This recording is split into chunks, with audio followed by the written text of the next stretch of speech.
Children, moving ahead, we will see time and technology are two important factors that can change any substance into a resource. Now, like dead plants and animals get buried into the soil, and with time they turn into coal.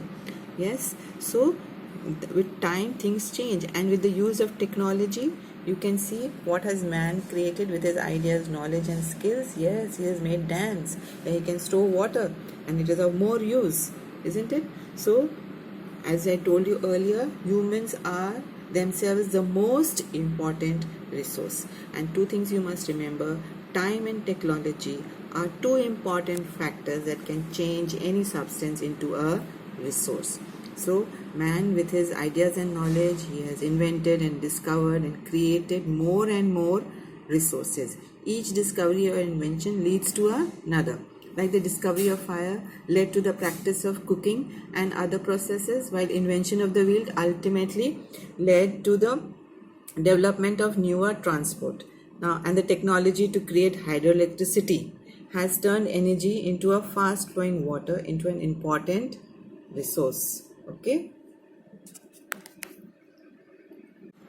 Now, children, there are three types of resources: natural resources, man-made resources, and human resources, and we will learn each about them separately. Now let's learn about the natural resources.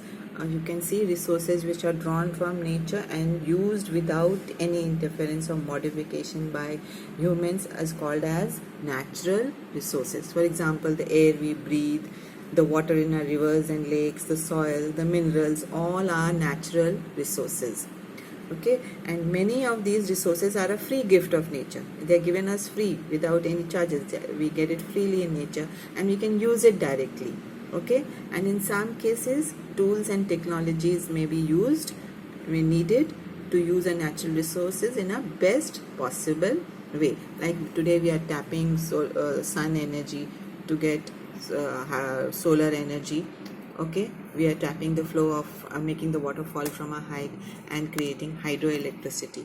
So but many of the things that we have got from nature, we are using it just like that without any modification. That is called as natural resource. Children, we can classify natural resources into different groups depending on one, the level of development and use, the origin, the stock and distribution. So on the basis of the development and use, resources can be classified into actual resources and potential resources. Now what are actual resources? Actual resources are those resources whose quantity we know that we are using today, and these are being used at present. Okay, like coal, iron, petroleum, all these we are using today. They are called as actual resources. Now what are potential resources? These resources whose quantity may not be known and which are not being used in the present. Okay, like we know about them, we know how to use nuclear energy and solar energy, but not too much. Okay, and we require more technology to develop it. So the level of technology we have at the present is not advanced enough to utilize these resources. Like for example, uranium is found in Ladakh, which can be a very potential energy for creating nuclear power. Okay, we know about them, but we still are lacking in our technology to use their resources.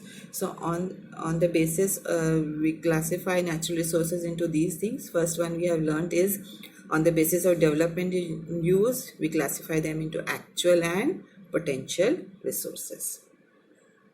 Children, on the basis of stock, resources can be classified into renewable resources and non-renewable resources. So we'll learn what are renewable resources. All of you know this. Renewable resources are those which can get renewed or replenished quickly, that we can again get it back quickly. For example, solar and wind energy, they are renewable, we can use it again and again.